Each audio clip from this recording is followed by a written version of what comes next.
Bonjour à toutes et à tous. Bienvenue dans ce webinaire Défi XP. Le sujet, c'est favoriser la régulation naturelle des bioagresseurs par la faune auxiliaire. Je suis Mike Monet, je travaille à l'ACTA et je suis animateur du Défi XP, membre de la cellule d'animation nationale Défi. Donc, je vais animer ce webinaire avec ma collègue Marie Coquet qui est à mes côtés. Aujourd'hui, nous avons le plaisir d'accueillir donc trois intervenants qui vont présenter leurs travaux. Donc, ils vont témoigner des trois projets que vous voyez à l'écran. Donc, Jean-Michel Ricard du CTFL pour le projet Alto, Laurent-Marie Ducaté pour le projet Rosabip et Métis Trébeau de l'Astrodon Martédic pour le projet Cabiosol. Juste vous rappeler, pour interagir après les présentations des collègues, vous aurez la possibilité de leur poser des questions dans le chat en utilisant le bouton questions-réponses qui est disponible. Et c'est ce bouton-là qu'il faut privilégier plutôt que le bouton discussion ou converser qui ne sert éventuellement qu'à résoudre des problèmes techniques. Donc, utilisez bien le bouton questions-réponses. Donc, il y aura un petit temps de questions-réponses après chaque intervention. On essaiera d'en traiter le maximum. Et si ce n'est pas possible, les collègues y répondront pendant l'intervention des autres intervenants ou a posteriori après le webinaire. Donc, ce webinaire, en fait, donc on redémarre une deuxième saison de ces webinaires Défi XP qui auront lieu donc là du mois d'octobre au mois de décembre. C'est l'objet, en fait, donc c'est de présenter une partie des travaux du réseau Défi XP, qui est un réseau de 41 projets qui teste une réduction forte de l'usage des pesticides pour maîtriser les bioagresseurs. Donc, c'est un réseau qui comprend au total 200 sites expérimentaux et plus de 260 systèmes de culture testés. Donc, voilà, ces webinaires nous permettent aux expérimentateurs de présenter une partie de leurs travaux. Voilà, sans tarder, je vais passer la parole du coup à Jean-Michel Ricard, qui va vous présenter les travaux du projet Alto, donc, qui est un projet de système en arboriculture qui teste donc sur 3 sites expérimentaux dans le sud-est, du côté de Valence, de Nîmes ou de Montpellier, des systèmes de production qui mélangent des espaces de production pour produire des fruits à très bas niveau d'intrants, voire sans pesticides du tout, avec une démarche qui est basée sur la diversification des espèces fruitières et des plantes associées afin de maximiser les services rendus par les écosystèmes, en particulier la régulation des bioagresseurs. Ces systèmes ont été développés dans une démarche de conception avec une dynamique de différents acteurs. Voilà, Jean-Michel, je te passe la parole.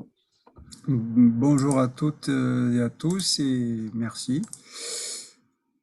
Donc, effectivement, je vais vous parler des façons dont on a essayé de favoriser la régulation naturelle dans le projet Alto, l'approche et puis qu'on a utilisé, puis aussi quelques premiers résultats que je vais vous présenter. Donc, pour compléter cette introduction d'Éric Monet, je dirais qu'Alto, c'est effectivement un projet de co-conception, mais aussi un projet de reconception du verger, de manière générale, qui s'appuie sur de nombreux travaux et des méta-analyses qui montrent que en fait, on a une relation plutôt positive entre le niveau de biodiversité et le fonctionnement général des agrosystèmes, avec voilà, des processus, des fonctions écologiques souvent mises en avant et favorisées, que ce soit la pollinisation, le recyclage des matières organiques, par exemple, et encore là, qui nous intéresse plus particulièrement, le contrôle biologique. Alors en fait, bon, au cas par cas, dans la vraie vie, hein, si on peut dire ça comme ça, les résultats sont quand même parfois assez variables et toujours difficiles à prévoir, puisque il y a beaucoup d'interactions et il y a aussi peut-être une infinité de manières de diversifier, de complexifier les systèmes. Alors sur ce petit dessin, c'est intéressant parce qu'on voit quand même aussi entre le haut et le bas qui sont censés être une situation plus favorable, plusieurs choses. On voit que la taille des parcelles a diminué, on voit aussi qu'il y a de nouvelles cultures avec des nouvelles couleurs, et puis on voit aussi qu'il y a des aménagements qui sont apparus là sur le bas du dessin. Donc ça souligne d'une part l'importance du paysage, dans cette problématique, hein. Et puis aussi l'intérêt, en tous les cas, l'importance de la diversification des cultures, des habitats, et je dirais à toutes les échelles. Et c'est un peu ces principes de là qui ont guidé la conception et le travail qu'on a mené dans le projet Alto. Alors plus concrètement, ce projet Alto, effectivement, il se déroule en arboriculture, hein, fruitière, et en fait, dans ce travail, on met à l'épreuve ou on teste un peu des vergers observatoires qu'on a essayé d'optimiser pour la régulation avec 3 sites. Donc le premier site, c'est celui de l'INRAE de Gautron, à côté de Valence, donc qui est un verger de novo, hein, planté de neuf en 2018, avec une originalité, puisqu'on voit que c'est un verger circulaire. Dans l'idée, pour simplifier le concept autour de ces avantages, c'est surtout d'empêcher les ravageurs de pénétrer à l'intérieur du système et puis de s'y développer. On ne va pas rentrer dans le détail de sa description pour l'instant. Le deuxième site, c'est celui de Balandran au CTFL, là où je travaille, qui est en fait, lui, plutôt une reconception pas à pas du site d'un verger et plutôt d'un site préexistant, avec déjà des cultures telles que olivier, abricotier, pêcher, dans un système diversifié. Et ça a été réalisé à partir de 2009. Et puis le troisième site, Restinclière, à côté de Montpellier, qui est un site donc plutôt agroforesterie, avec un mélange de noyers hybrides et de pommiers en culture. Bon, plutôt axé quand même sur les ressources abiotiques, hein, l'importance du partage de la lumière, de l'eau, mais aussi avec des suivis axés régulation naturelle, puisque en fait aussi le pommier est l'espèce qu'on partage sur les 3 sites comme espèce assez majoritaire et qui permet de partager aussi des protocoles communs d'études. Voilà. Donc, les leviers qu'on a utilisés dans Alto pour favoriser la régulation, ben, il y a déjà le côté diversification des espèces et des variétés cultivées. Par exemple, sur Balandran, on a 8 espèces, 14 variétés fruitières. Sur Gautron, c'est de l'ordre de 35 espèces et variétés, hein. Donc, c'est des vergers quand même qui sont peu communs. Et les choix ont été faits bon, en fonction de différents critères, mais il y a un côté aussi, bien entendu, faisabilité et répartition de la charge de travail. Ensuite, l'autre point, l'autre levier utilisé, c'est la diversité d'habitats et à travers des aménagements, bien entendu, en essayant d'apporter, comme on dit, le gîte et le couvert, c'est-à-dire en fait des ressources pour les ennemis naturels des ravageurs, des phytophages, en essayant d'avoir une répartition dans l'espace et dans le temps, d'apporter, comme on dit, des abris qui soient temporaires ou qui soient des abris plutôt orientés sur la reproduction, l'hivernage, puisque quand même il y a une majorité d'ennemis naturels qui ont besoin d'autres habitats que l'espace cultivé pour en tous les cas se développer ou boucler leur cycle, notamment de reproduction. Donc voilà, le troisième levier, en tous les cas, il est plutôt sur un aspect configuration spatiale qu'on qualifie de design, avec notamment, voilà, ce sont d'autres moyens, en tous les cas, pour agir sur la régulation naturelle que la stimulation de la présence des auxiliaires. Notamment par exemple des effets de dilution ou de barrière dilution. Déjà le fait de complexifier, ben, on crée ces effets-là.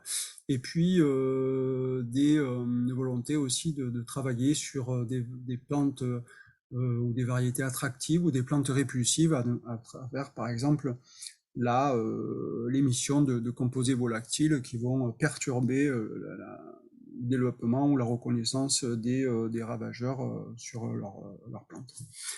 Et enfin, le quatrième point, bien entendu, comme dans toute approche agroécologique, c'est l'adaptation des pratiques. Alors, zéro phyto absolu sur le site de Gautron, et puis sur le site de Balandran, on a pris comme contrainte d'être en 0 IFT hors biocontrôle et cuivre à dose réduite. Enfin, il y a aussi, bien sûr, tout ce qui concerne le travail du sol, en essayant de le limiter, en essayant de respecter, enfin respecter, en tous les cas, d'avoir des strates herbacées extensives, on va dire, et de limiter, voilà, le travail du sol avec, par exemple, ce qu'on appelle les systèmes sandwich, où on combine à la fois un enherbement sur le rang et, en fait, un travail du sol limité en bande autour des arbres. Donc en fait, ben voilà, on essaye dans ce système de voir avec différents indicateurs, que ce soit agronomiques, techniques ou économiques, qu'est-ce qui se passe et quels sont les résultats de cette complexification du système d'une manière un peu globale. Donc qu'est-ce qu'on a comme au bout de 4 ans, je dirais, puisque maintenant on est sur la quatrième feuille, comme on dit, quatrième saison, comme premier résultat, ben, tout d'abord, on a cherché à vérifier qu'on arrivait bien à favoriser le gîte et le couvert, hein, notamment en faisant des inventaires des ressources florales. Comme par exemple ici sur le site de Balandran, on a pu identifier sur une année, une saison complète, c'était en 2020, 130 espèces de plantes fleuries qui apportent du pollen et du nectar, bon, avec différentes familles, beaucoup d'astéracées, de fabacées, de lamiacées, qui en fait ont aussi une forme d'attractivité vis-à-vis des auxiliaires. Ces inventaires floristiques, on peut les décliner sur un calendrier au niveau d'un calendrier de floraison. Alors par exemple ici, on a un petit peu les différentes espèces qui sont figurées, leur durée de floraison, et ce qu'on peut noter, c'est que on a autour d'une trentaine d'espèces qui fleurissent très tôt, du mois de février à partir du mois de février jusqu'à mai, début mai. Et toutes ces espèces ont un intérêt vis-à-vis de la régulation du puceron cendré, dont on parlera après, parce qu'elles vont être là présentes et attractives pour des auxiliaires sur une période relativement précoce. C'est des espèces qui apportent de la ressource et aussi des proies de substitution. Alors, ce qu'on peut aussi souligner, c'est qu'on a bien sûr beaucoup d'espèces spontanées qui ont un gros intérêt, une attractivité, qui sont en fleurs, et puis des espèces semées introduites volontairement, que ce soit sur le rang, comme je parlais tout à l'heure, avec du lotier ou de la lisse maritime, voilà. Et puis des espèces qui ont été semées en interrant sous forme d'engrais verts fleuris, comme par exemple de la fèverolle ou du radis fourragé. Et en fait, on a pu mesurer et évaluer l'attractivité de ces enherbements semés, que j'ai appelés engrais verts fleuris, vis-à-vis des auxiliaires. Sur ici par exemple le système Alto, à travers voilà des inventaires de transects visuels, d'identification de l'activité d'auxiliaires. Alors ici en haut sur les histogrammes du haut, en tout début du mois d'avril, vraiment au début de l'apparition du cycle du puceron. Sans rentrer dans le détail, on voit qu'il y a déjà une activité non négligeable de différents auxiliaires, notamment des CIRF, qui sont des auxiliaires relativement précoces, recherchés, en tous les cas, enfin que nous on recherche vis-à-vis d'une régulation potentielle sur le puceron. Et une activité qui devient beaucoup plus importante, hein, puisque les échelles de nombre d'auxiliaires sont différentes entre le haut et le bas, avec début mai une forte activité d'un ensemble d'auxiliaires et l'apparition de nouveaux taxons comme des coccinelles ou des chrysopes ou des punaises prédatrices. Alors j'ai distingué 2 zones, on y reviendra après, qui correspondent à 2 zones où le pommier est associé à soit des olivets, soit des abricotiers dans la parcelle. Donc on y reviendra par la suite.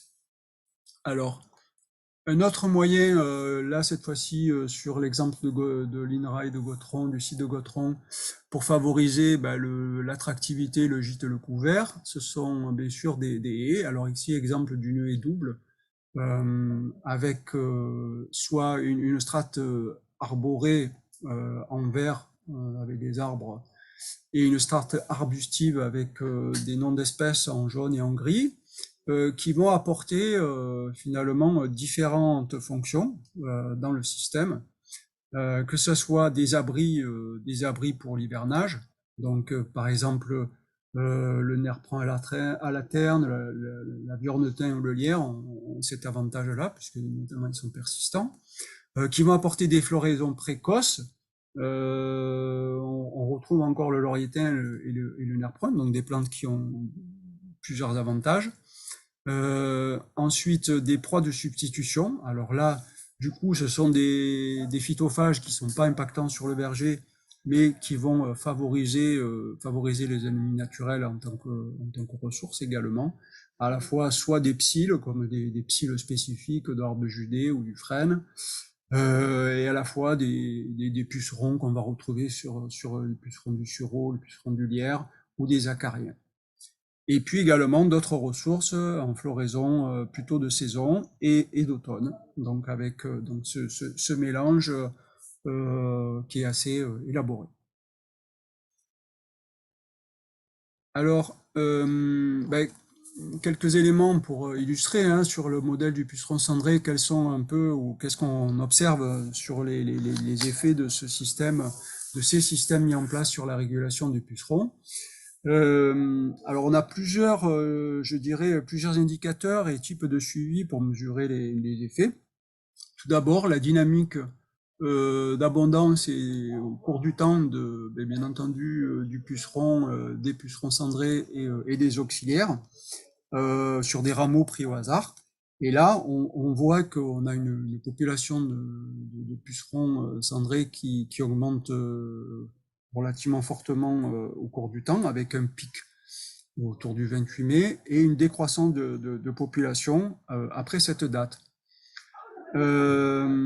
Cette diminution à partir de la fin mai, elle est due à la conjonction entre deux phénomènes. D'une part, de la migration du puceron avec l'apparition des laits, puisque là, ça correspond à la période à laquelle le puceron va changer d'hôte, partir vers les strates herbacées, mais aussi une action des auxiliaires, dont l'évolution aussi en rouge, comme on voit, de population augmente de manière aussi très forte et exponentielle, et un rapport de force, on dirait qu'on qualifie en fait en calculant le ratio entre auxiliaire et puceron, qui augmente significativement de date après date, en fait, et qui va marquer aussi l'impact peut-être tardif, mais l'impact en tous les cas des auxiliaires sur ces populations de pucerons, de ravageurs.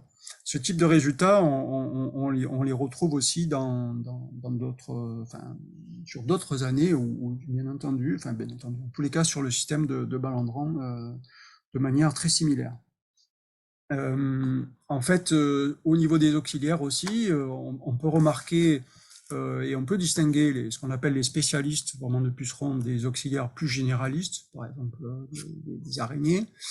Et on retrouve deux choses intéressantes à noter. D'une part que les généralistes, eux, ont un effectif beaucoup plus constant au cours du temps sur cette période, alors que comme on le voit et comme on peut le calculer sur les spécialistes, leur effectif est bien davantage corrélé au nombre de pucerons, avec un pic qui est décalé dans le temps. Donc les deux dynamiques sont relativement corrélées au cours du temps. À se demander qui régule qui, tout à fait, c'est une question intéressante.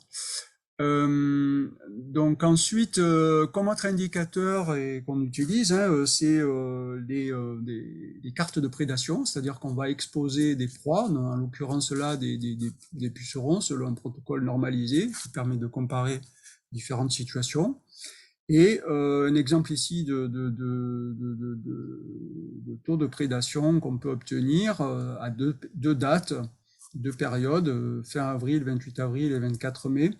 Là, l'idée, c'est de retenir que dans ces systèmes, en tous les cas, on a une prédation qui monte en puissance, mais qui est relativement, au moment du pic du puceron, relativement importante, très importante, puisqu'on a des niveaux de prédation, ou je dirais plutôt de disparition de proie, pour être précis, supérieurs à 70%.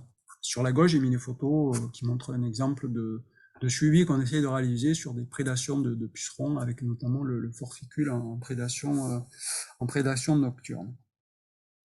Alors, autre possibilité aussi, on a essayé de construire un modèle explicatif du nombre de pucerons, en utilisant cette fois-ci des rameaux marqués.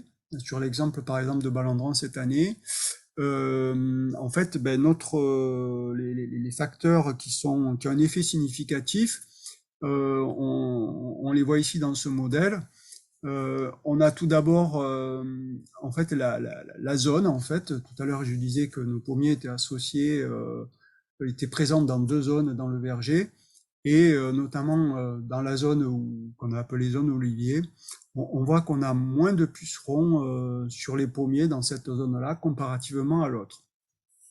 On a aussi comme facteurs qui interviennent les auxiliaires généralistes, avec un estimate négatif qui exprime le fait que, disons que, en fait, il y a moins de pucerons quand ces auxiliaires généralistes augmentent, ou l'inverse, ça dépend comment on dit les choses.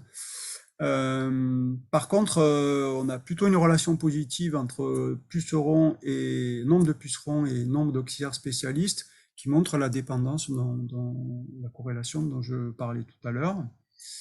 Et enfin, autre phénomène, en tous les cas, autre facteur qui vient en interaction au niveau de la régulation des pucerons, sur lequel on a commencé à travailler cette année, et qu'on retrouve sur notre site, mais aussi dans les deux autres sites, c'est l'interaction, et qui est connue, c'est l'interaction avec les fourmis, avec un effet des fourmis positif, qui ont tendance plutôt à favoriser le nombre de pucerons, et un mutualisme qui va perturber l'activité des auxiliaires et la régulation de ces pucerons.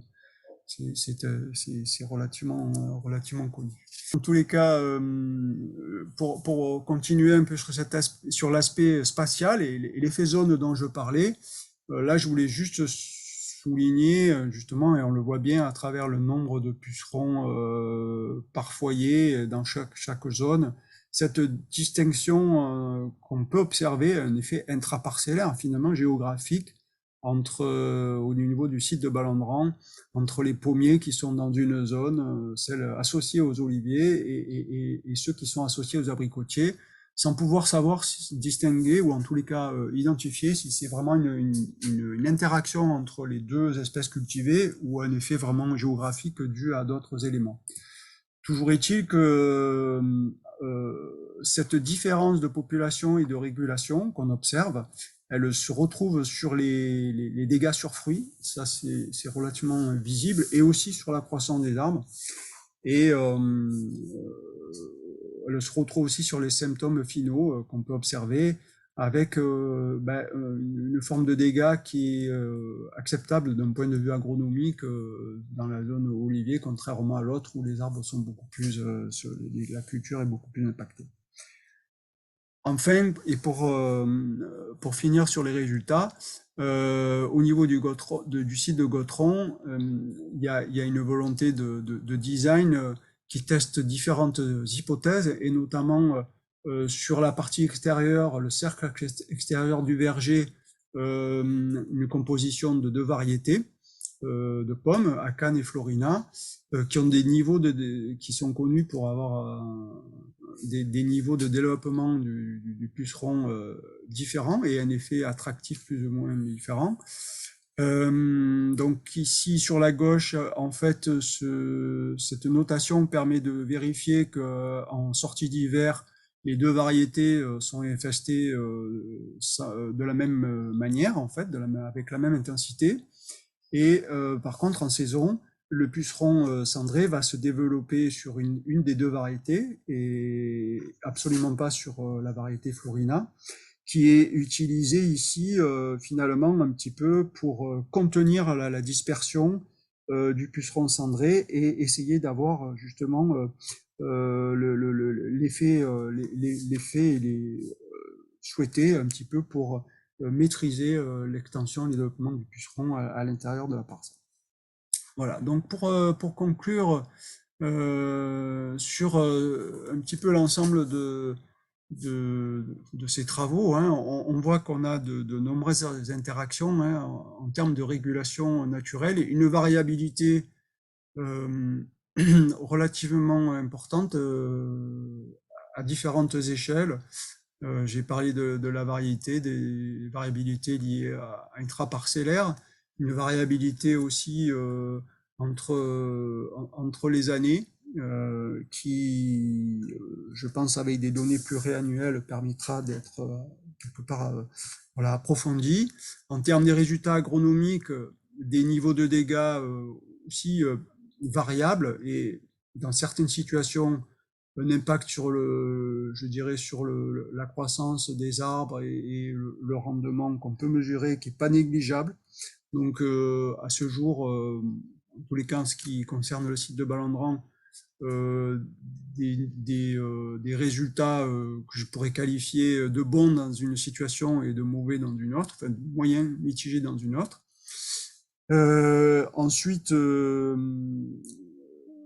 pense que c'est intéressant, bien entendu, là on s'est focalisé sur puceron, mais de voir, il faudra travailler sur une approche multiravageur, de voir si est-ce que les aménagements ou les pratiques sont favorables à l'ensemble des bioagresseurs. Et là, on a des travaux, bien sûr, sur d'autres ravageurs qui vont nous aider à répondre un peu à avoir une approche un peu plus globale, système de cette gestion des ravageurs. Et puis, continuer à étudier voilà, l'ensemble un peu des hypothèses sur voilà, l'utilisation de plantes répulsives ou d'effets de barrière dilution qui sont posés dans certains systèmes comme le système de minerai de Gautreau. Généricité des résultats, ben oui, ça c'est le côté reproductibilité ou pas. Je pense qu'une approche multisite, voire voilà, on souhaiterait pouvoir passer à une approche un peu plus descriptive, fonctionnelle du système pour essayer voilà, d'avoir des éléments un petit peu, en tous les cas, si c'est pas de reproductibilité, mais des enseignements à donner à transmettre sur l'ensemble du projet. J'en ai terminé. Merci Jean-Michel. Merci, je vous remercie de votre attention. Voilà. Alors, du coup, on va pas avoir le temps de poser beaucoup de questions. Il y a eu pas mal de questions dans le chat. Donc, tu vas avoir un peu de travail parce que il faudrait que tu y répondes pendant les autres intervenants.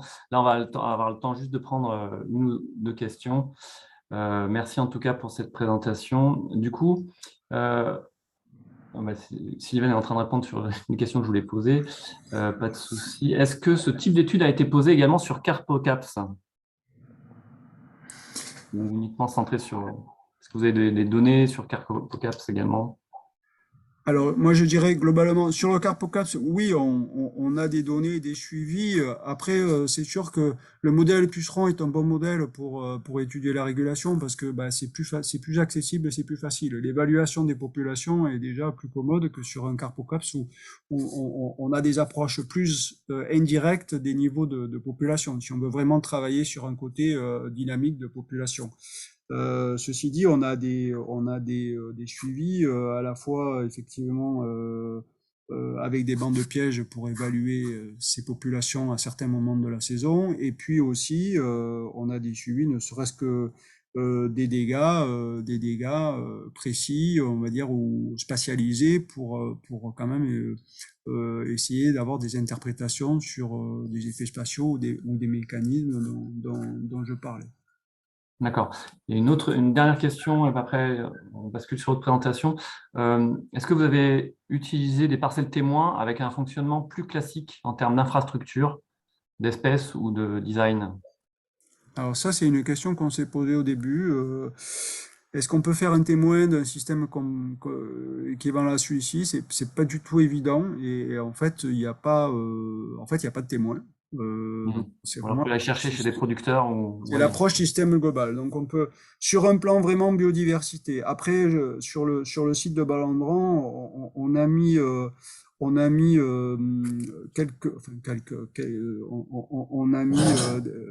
un rang de chaque variété de pommier pour avoir une référence agronomique, mais c'est pas une référence qui est utilisable sur des aspects régulation et biodiversité. Donc il faudra aller chercher ailleurs, effectivement, des accroches en tous les cas pas de comparaison, mais de référence.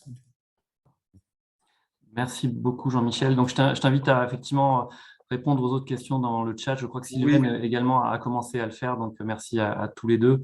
Laurent, je t'invite à partager ton écran le temps que je te présente. Donc, du coup, Laurent-Marie va présenter les travaux qui sont réalisés donc en Bretagne sur 3 sites expérimentaux dans le projet Rosabip, hein, où là, on change de production. On est sur la production de rosiers en pépinière ou en fleurs coupées, avec un objectif évidemment de réduire l'utilisation de pesticides en gardant un objectif de production adapté aux exigences du marché, avec du coup des éléments de levier alternatifs, hein, des combinaisons de leviers autour de la lutte biologique avec apport d'auxiliaires d'élevage, des travaux de valorisation de la biodiversité fonctionnelle, la lutte physique mécanisée et puis l'utilisation de produits de biocontrôle ou de biostimulants. Laurent, je te passe la parole. Merci. Merci et bonjour à tous. Donc, je vais vous parler de l'intérêt d'exploiter la biodiversité fonctionnelle en culture de rosiers. Donc, à la différence du projet précédent où, en arboriculture fruitière, on est, nous, avec nos cultures de rosiers sous abri, donc sous serre ou sous des abris plastiques, dans des systèmes qui sont plus contraints au niveau des équipements et des itinéraires de culture et où il est difficile de remettre en question le système de culture en lui-même, et on travaille sur des leviers qui concernent la lutte biologique avec des apports d'auxiliaires d'élevage ou l'exploitation de la biodiversité fonctionnelle spontanée, et l'utilisation de produits de biocontrôle, et dans certains cas de la lutte physique également, quoi. Donc, je vais vous présenter certains résultats qu'on a obtenus dans ces essais. Hein, je parlerai dans un premier temps de la question du puceron, pour passer ensuite à celle de la lutte contre les trips. Et juste une petite description en fait de notre projet. Donc, on travaille sur 3 sites, hein, donc 2 sites en fleurs coupées qui sont des cultures pérennes, et un site en pépinière, donc en Bretagne, qui est plus sur des cultures annuelles. Hein, donc ça fait quand même une différence aussi au niveau du système de culture entre ces sites qui peuvent modifier en fait la mise en œuvre d'un certain nombre de leviers. Alors, je passe tout de suite aux résultats en ce qui concerne la lutte alternative contre les pucerons. Donc, on a commencé ce projet en 2018. Hein, donc, on était parti sur l'application de références d'apports d'auxiliaires en fait en matière de lutte biologique intégrée, des références qui étaient connues habituellement et utilisées sur d'autres productions ornementales, avec une stratégie d'apport d'auxiliaires qui est décrite dans le tableau. Je ne vais pas rentrer dans les détails, hein, mais en gros, c'est surtout basé sur des apports de chrysope en début de saison, quand les températures sont insuffisantes, parce qu'on est aussi, je ne l'ai pas dit, mais dans des systèmes de culture non chauffés en pépinière, ou très peu ou non chauffés en fleurs coupées. Et ensuite, au printemps, quand les températures s'élèvent, on apporte des parasitoïdes ou des prédateurs en fonction de la présence des ravageurs, pour en été finir par limiter ou non les apports en fonction des attaques. Alors, vous avez en dessous un graphique qui présente les observations réalisées au KT sur une culture de rosier. Donc, donc ça représente la présence des pucerons.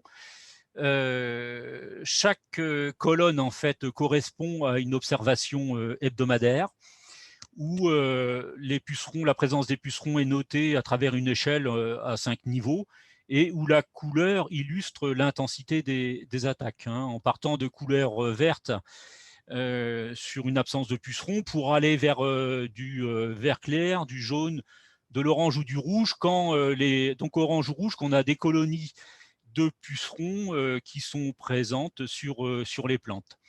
Et donc, c'est le pourcentage de plantes dans chaque classe qui est noté.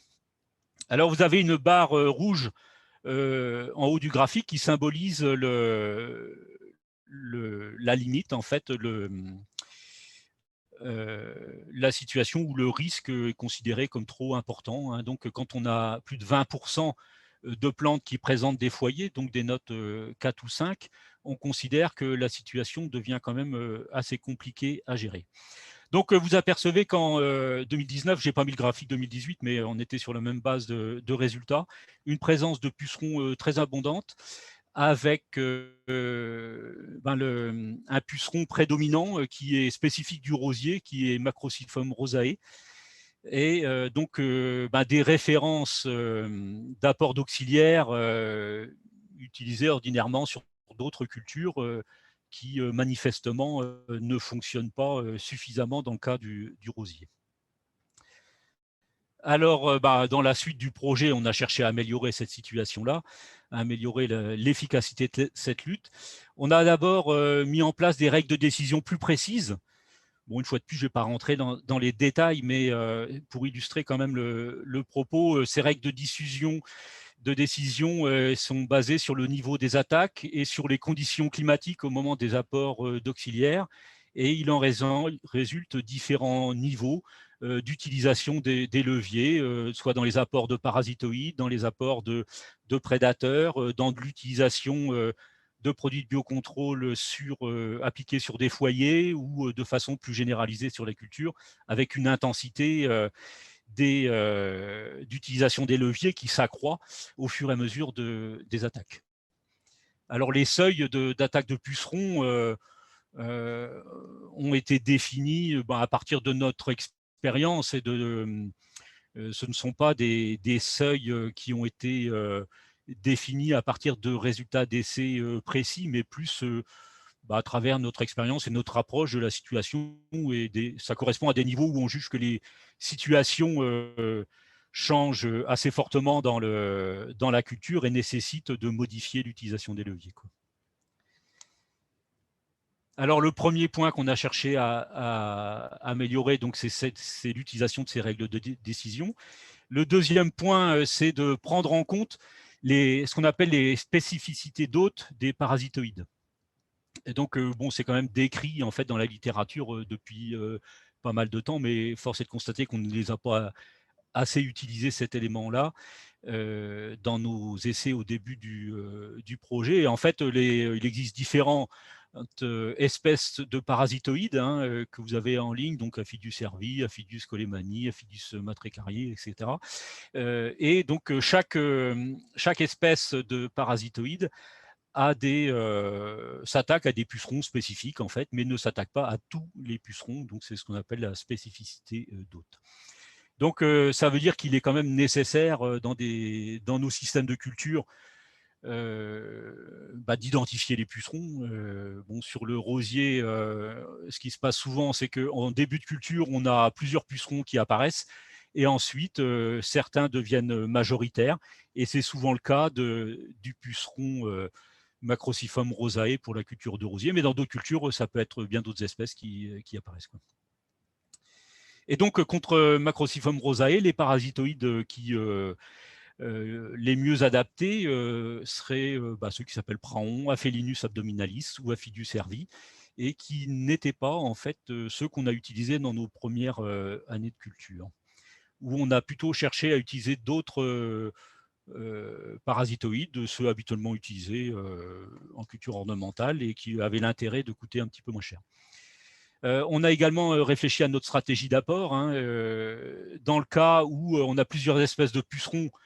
Notamment, c'est souvent le cas au départ de la culture, donc on est plutôt parti maintenant sur une approche où on porte des mix de parasitoïdes, donc un ensemble de parasitoïdes pour s'attaquer à cette diversité de pucerons.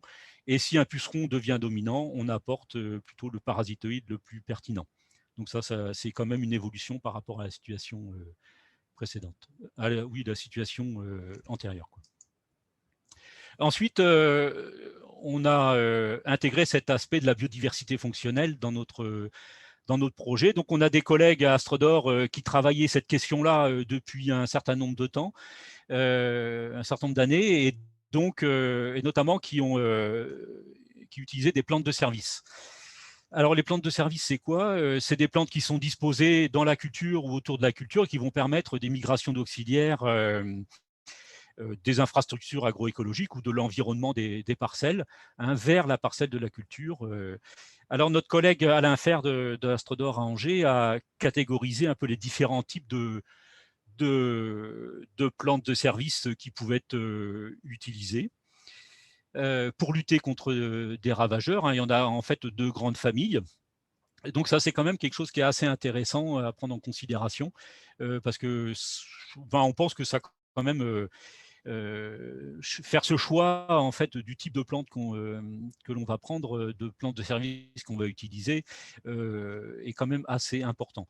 Donc il y en a deux grandes familles, c'est les plantes de service qui vont intervenir sur les ravageurs et celles qui vont plutôt intervenir sur les auxiliaires. Donc parmi celles qui interviennent sur les ravageurs, on trouve des plantes pièges, donc des plantes qui vont attirer certains ravageurs. Ça va être aussi des plantes indicatrices. Donc les premiers ravageurs présents dans la culture vont aller de façon privilégiée sur ces plantes-là, qui vont être détruites par la suite. Ça peut être des plantes répulsives qui vont repousser la présence des ravageurs. Et puis on peut utiliser des systèmes un peu plus complexes, type push-pull, où on va à la fois avoir des plantes pièges et des plantes répulsives. Et dans les plantes de service qui vont manipuler les auxiliaires, on trouve des plantes fleuries, donc des plantes nectarifères, des plantes à pollen qui sont plutôt des plantes anémophiles, et des plantes réservoirs qui vont attirer par exemple beaucoup les pucerons et donc sur lesquels les parasitoïdes vont venir se développer de façon privilégiée. Donc dans nos essais, on a pris un parti en fait défini, qui est le fait de choisir uniquement des plantes fleuries, nectarifères ou à pollen, car on s'aperçoit en fait que les auxiliaires qui nous servent contre les pucerons se nourrissent de pollen et de nectar. C'est le cas des adultes de parasitoïdes, c'est le cas des cirfes, des chrysopes par exemple, alors que dans nos cultures, même si on produit des plantes ornementales, eh bien, finalement la présence de fleurs n'intervient que sur la fin des cultures au moment de la commercialisation, et il y a toute une phase de la culture où les plantes sont végétatives et où on n'a pas de fleurs et où on n'est pas en mesure d'apporter des ressources à ces auxiliaires. Et on a fait un choix qui est d'utiliser en fait une gamme de plantes vivaces possédant une floraison la plus étalée possible pour couvrir en fait toute la durée de la culture. Donc, c'est-à-dire d'avoir des plantes de service qui vont fleurir du début de la culture jusqu'à sa fin. Et pour cela, on utilise une gamme de plantes puisque comme on vous l'a montré tout à l'heure, dans le cas de l'arboriculture fruitière, c'était le calendrier de floraison qui était montré. On est un peu dans la même situation en fait.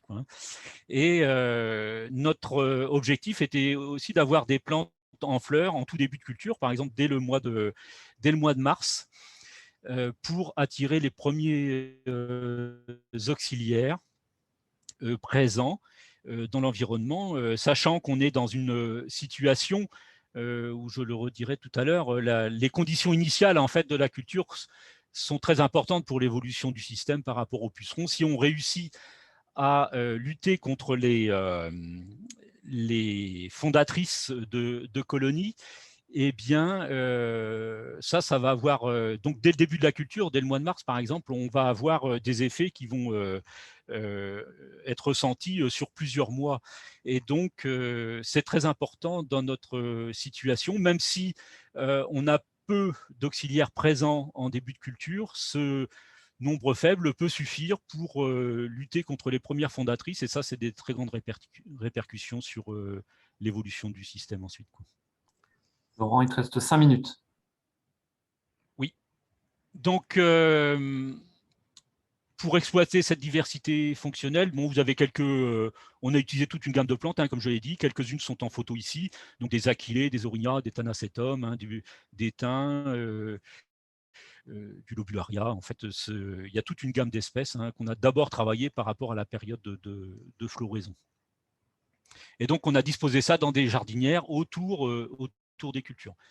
Donc, dans une première étape antérieure à l'utilisation dans le projet Rosabip, on avait travaillé ça sur d'autres cultures.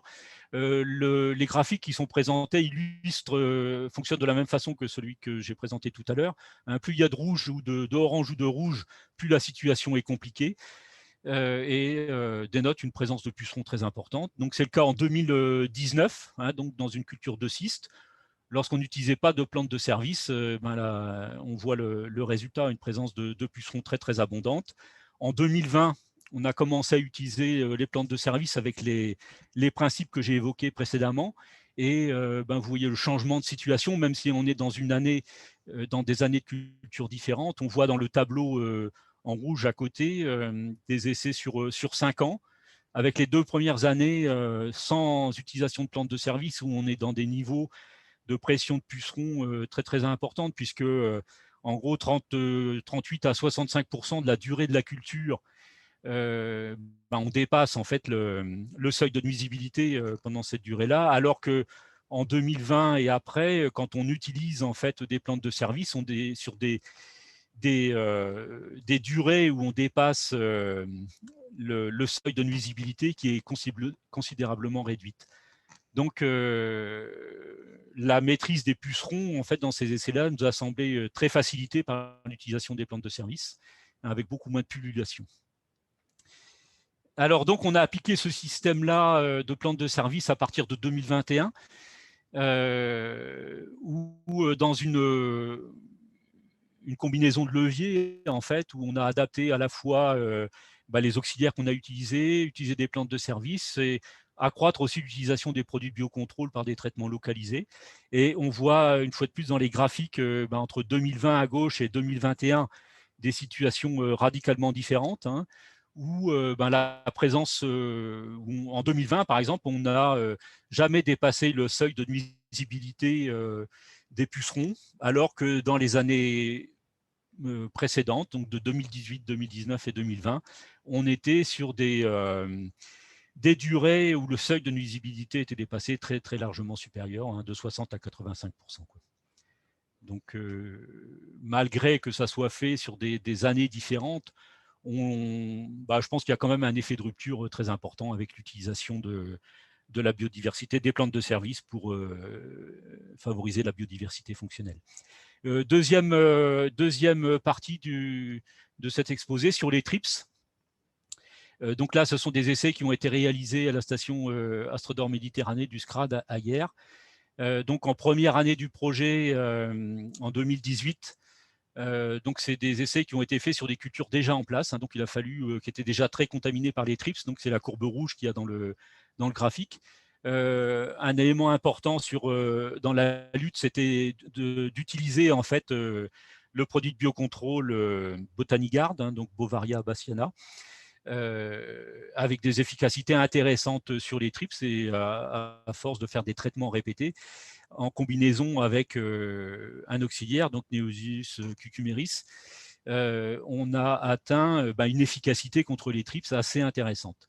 Donc ça, c'était aussi lié quand même aux conditions météorologiques de l'année, donc des températures assez chaudes et avec une humidité quand même favorable à l'efficacité du produit Botanigard dans la culture. Mais bon, ça a permis quand même de ne pas faire de traitement chimique, phytosanitaire chimique contre les TRIPS. Et donc ça, c'est quand même un résultat inédit. Même si la situation, les années suivantes, a été beaucoup plus difficile à gérer. Notamment en hiver, le produit Botanigard, on ne peut plus l'utiliser de la même façon et son efficacité est réduite. On assiste, comme on le voit en fin d'année, à une augmentation des populations.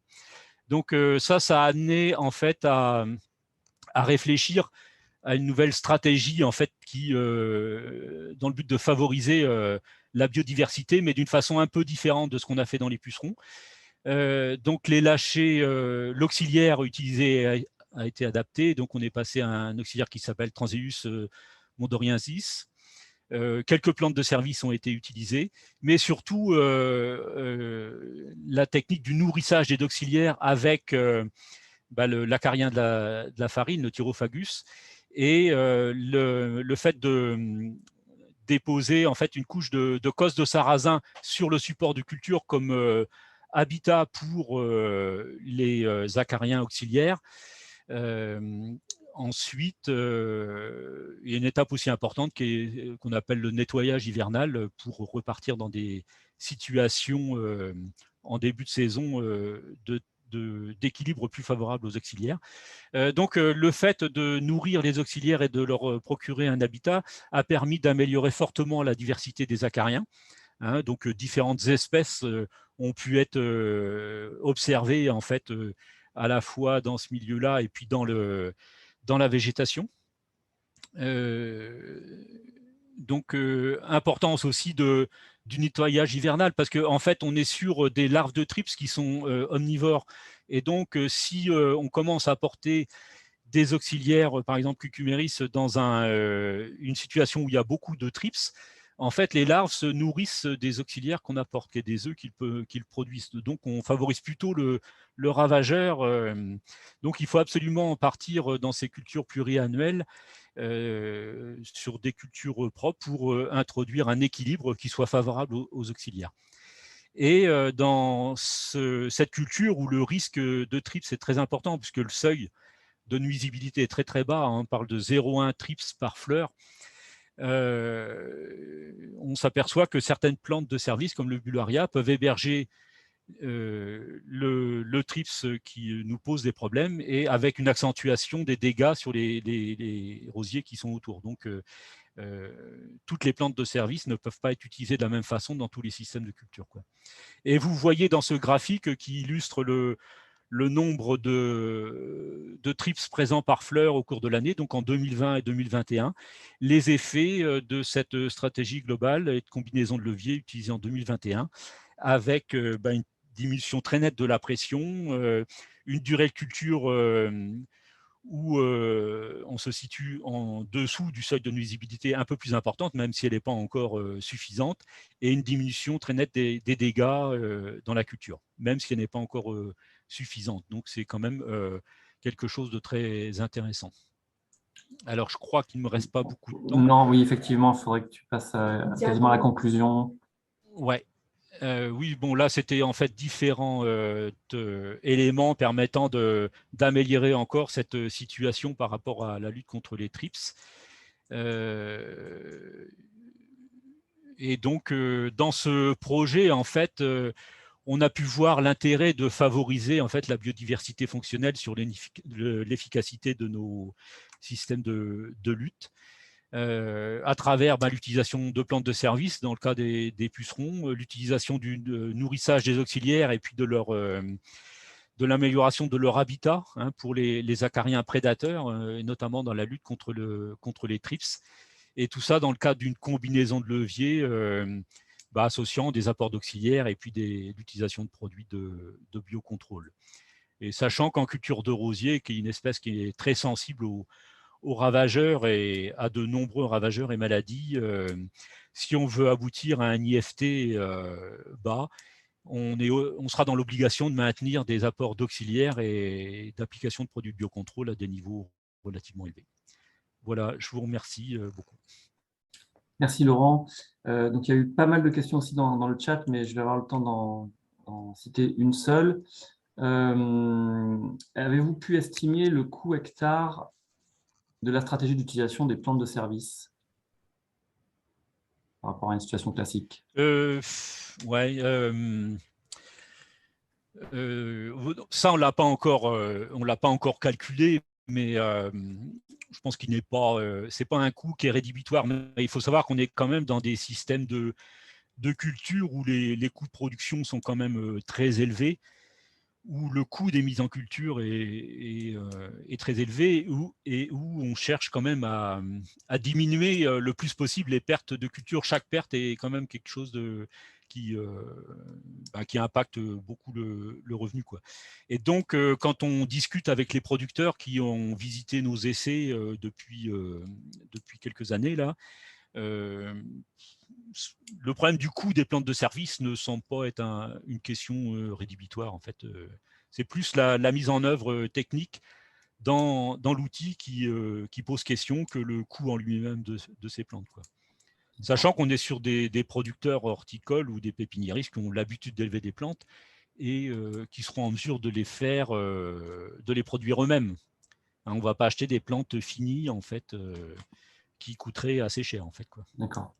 Merci. Je t'invite du coup à répondre aux autres questions dans le Oui. chat. Alors, Jean-Michel t'a aidé, il a répondu à pas mal de questions Ah, merci qui te bien. concernaient aussi. Donc, je t'invite à parce que c'est normal aussi, il peut y avoir des questions qui concernent plusieurs projets. Oui. Donc, je t'invite à répondre à ces questions-là à partir d'Alexis Bliot, la question posée à partir de 13h35. Ok. Toutes les questions qui suivent, même si elles ont été répondues en partie par Jean-Michel parfois, je t'invite à apporter aussi ta réponse. Merci Laurent en tout cas. Si. Du coup, Oui, on va merci à vous. passer à la présentation de Mehti. Là, on traverse l'Atlantique du coup et également, on prend quelques heures de décalage horaire parce que Mehti, il est très tôt ce matin. Donc, merci pour un webinaire matinal de présenter les éléments de ton projet, donc qui est Cabiosol, hein, qui vise donc, sur 3 sites expérimentaux également, à mettre en place des systèmes de culture tropico-multi-espèces inspirés du jardin créole et d'associer des cultures et des plantes de service pour réduire l'utilisation de produits phytosanitaires et en lien aussi avec le fonctionnement du sol en particulier. Donc, je te passe la parole. Eh bien, merci beaucoup. Bonjour à tous. C'est bon pour l'écran? Ouais, c'est parfait. Merci. Donc, effectivement, si sur Cabiosol, notre levier majeur d'action, c'est la protection biologique intégrée des cultures, au sein de Fredon Martinique, on a choisi de l'aborder sous 2 axes distincts parce qu'ils peuvent être indépendants, mais aussi évidemment très vite complémentaires. D'un côté, on a tendance à concentrer tout ce qui est action qui concerne la lutte biologique dite de conservation stricte, hein, comme on a dit, tout ce qui est recrutement d'espèces fonctionnelles au niveau de bioservices. Et puis, de l'autre, on pratique moins souvent, mais de manière un peu obligatoire, la lutte biologique inondative parce que pas mal de nos milieux agricoles sur la Martinique, notamment dans le sud de l'île, sont écologiquement des milieux très dégradés, jusqu'assez anciens. Et donc, du coup, on n'a pas eu beaucoup d'autres choix que de pratiquer la lutte biologique inondative, donc avec la réintroduction souvent d'espèces d'une biodiversité fonctionnelle. Mais avant justement d'aborder plus en détail ces 2 axes-là, je voulais quand même justement par rapport à la spécificité du sol faire un petit point sur un choix de recrutement qu'on a fait par rapport à ce compartiment sol. Parce que c'est vrai que faut savoir que Cabiosol fait suite à 2 projets écophyto portés par Fredon Martinique de 2014 à 2018, par là, qui était centré sur la protection biologique intégrée avec le recrutement en fait, d'auxiliaires indigènes à la Martinique ou en tout cas aux Petites Antilles. Forcément, bon, nos exploitations agricoles subissent pas mal les conséquences des importations des milieux tempérés. Et sur le temps, on a commencé à constater des interactions défavorables, parce que bon, même si jusqu'à présent l'introduction d'insectes, par exemple, est rigoureusement interdite et réglementée, mais ce n'est pas le cas pour les micro-organismes. Donc c'est pour ça qu'on a fait le choix d'étendre ce principe de recrutement au compartiment sol. On a choisi en premier lieu donc les champignons mycorhiziens à arbuscules, ces champignons qui sont responsables des symbioses mycorhiziennes. Donc juste pour rappel, pour resituer rapidement le sujet, donc les mycorhizes sont des symbioses racinaires bénéfiques avec 80% des plantes qui existent, terrestres en tout cas.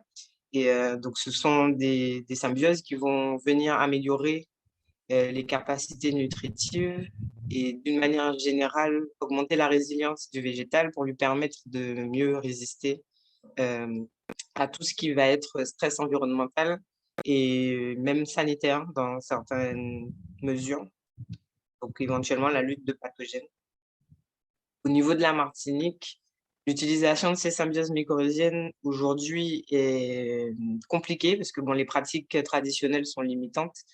Les labours profonds entre chaque cycle de culture et la pression fongique étant telle que l'utilisation de fongicides reste assez importante sur l'île, hein, parce que les cas humides oblige.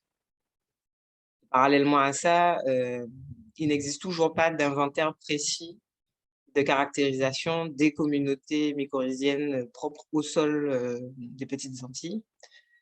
Donc, du coup, on s'est dit que ce serait le moyen de faire une pierre deux coups, d'améliorer un petit peu la connaissance et aussi donc, de voir fonctionnellement si on pouvait obtenir des résultats similaires, puisque à ce jour, on ne peut pas statuer des risques d'interaction qui existent entre les communautés indigènes au sol de Martinique et celles qui sont importées dans les biostimulants en provenance d'Europe ou d'Amérique du Nord.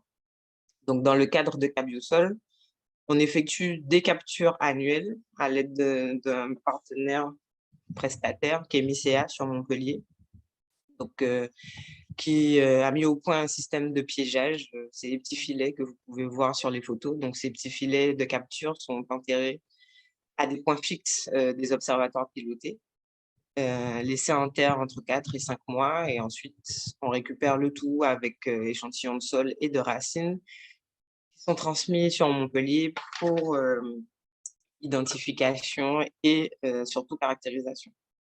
Parallèlement, on essaye, quand on peut, de faire un suivi des taux de colonisation racinaire, nous-mêmes en interne à la Frodon, pour voir au moins le niveau de colonisation qui, jusqu'à présent, s'est toujours montré très important. On espère en fin de projet pouvoir avoir plus d'informations dessus. Ici, rapidement, les résultats préliminaires sur les prélèvements réalisés en début de projet, donc sur les 2 sites principaux du projet Cabiosol, donc un site au nord et l'autre au sud, donc vraiment 2 pédoclimats opposés, où on a pu constater donc une assez importante différence de diversité des communautés, avec parallèlement un nombre de spores aussi assez significativement différents. Après, sur les interprétations de tout ça, on y travaille toujours avec le partenaire et forcément, les prélèvements suivants, je pense, nous apporteront plus d'informations pour qu'on puisse en tirer des enseignements. Autre que, en tout cas, sur tout ce qui est méthode de lutte, notamment contre les maladies fongiques. Donc, pas traîner, donc on va rentrer dans le vif du sujet, donc là sur la faune auxiliaire. Donc la mise en œuvre chez nous de la lutte biologique de conservation, donc on est parti d'abord sur l'établissement d'un cahier des charges avec comme base des espèces nectarifères, pollinifères, ça c'était obligatoire. Ensuite des espèces rustiques parce que la profession agricole locale étant déjà assez peu, on va dire, ouverte à l'utilisation de plantes de service, c'était impératif qu'on puisse trouver un cortège d'espèces qui soit quasiment autonome, qui ait vraiment un coût d'entretien et d'installation le plus bas possible, et donc qui génère un minimum d'entretien.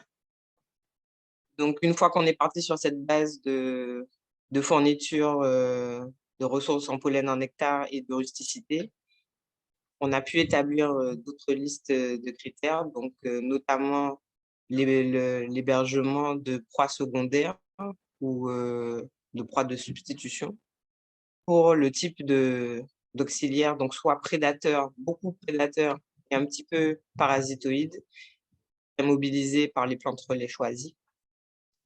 Et ensuite, on a mis aussi en parallèle ici les ravageurs des cultures les plus sensibles et voir, donc recouper les correspondances avec les différents prédateurs et parasitoïdes qui seraient mobilisés par nos choix de plantes relais. Et puis enfin des services annexes, vraiment très annexes, avec tout ce qui est voilà, limitation d'érosion, alimentation animale, parce qu'on a souvent, les exploitations agricoles ont souvent, on ne peut pas dire qu'on fait de l'élevage en plus de la production végétale, mais les petites exploitations agricoles martiniquaises ont souvent quelques ovins, quelques bovins qui traînent à côté. Donc ça aide aussi. Et donc,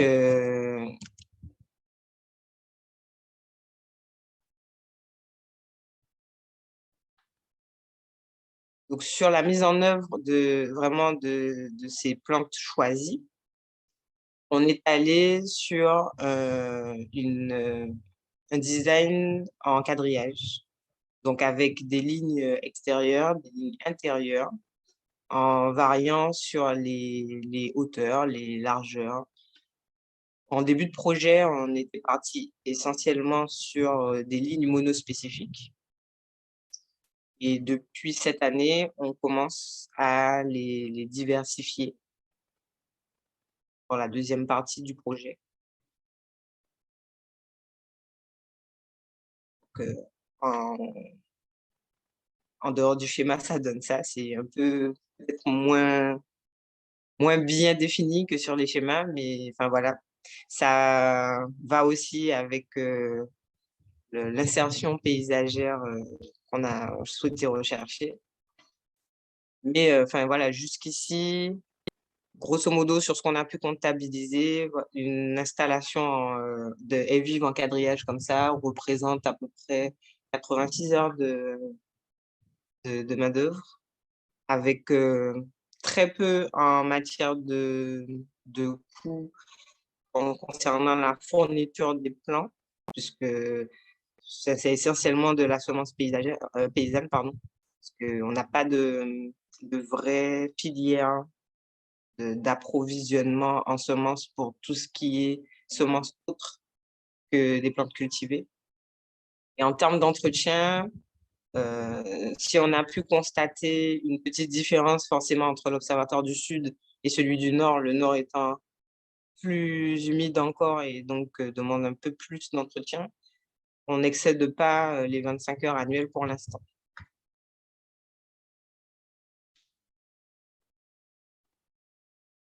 Donc ça, c'est d'autres points de vue avec d'autres typologies d'agencement sur le deuxième volet en fait, du projet où on commence un peu la diversification de ces lignes.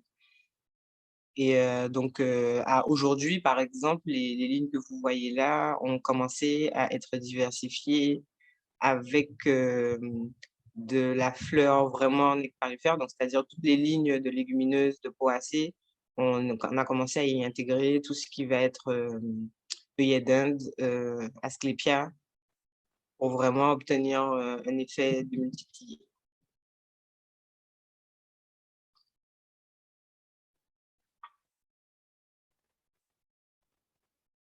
Alors du coup, les données qui vont être présentées là reflètent les tendances observées depuis le début du projet, parce que nous, on n'est pas du tout encore en phase d'analyse profonde des données. Mais voilà, on a fait ressortir quand même une grosse tendance. Donc, tout ce qui est dans les tons rouges concerne les familles de ravageurs, et en vert, les familles auxiliaires strictes, et j'ai mis en bleu à part les abeilles pollinisatrices strictes. Donc voilà, on observe sur les bandes relais qu'on est quand même à un équilibre des populations qui n'est pas négligeable, et surtout on a une assez bonne diversité. là sont représentés uniquement les auxiliaires qui ont été mobilisés par ces bandes relais, c'est-à-dire les familles d'insectes qu'on ne trouvait pas sur le système avant l'installation de la bande relais, qui est auxiliaires généralistes comme les araignées ou des choses comme ça, on n'a pas pris la peine de les représenter. Et donc, sur les ratios proie-prédateur, on est assez bien, sauf sur l'exception des Anthocoridés. Donc, ça, c'est une punaise, la punaise aureus essentiellement. Pour l'instant, c'est le seul auxiliaire qu'on a du mal à mobiliser sur les deux systèmes, en tout cas à mobiliser en grande quantité.